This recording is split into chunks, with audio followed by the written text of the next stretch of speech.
How to enable or disable function keys on your keyboard. Hi everyone, this is Kate here and welcome back to the channel, and on today's video we will learn how we can enable or disable function keys on keyboard. So without further delay, let's get started with this video. So in case if your function keys are not working on your keyboard, then that means they are disabled.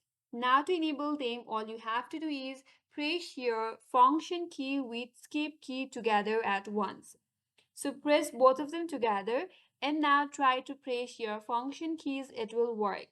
Now if you want to disable again, you have to repeat the same steps, press your function and escape key for the second time, and now your function keys are again disabled.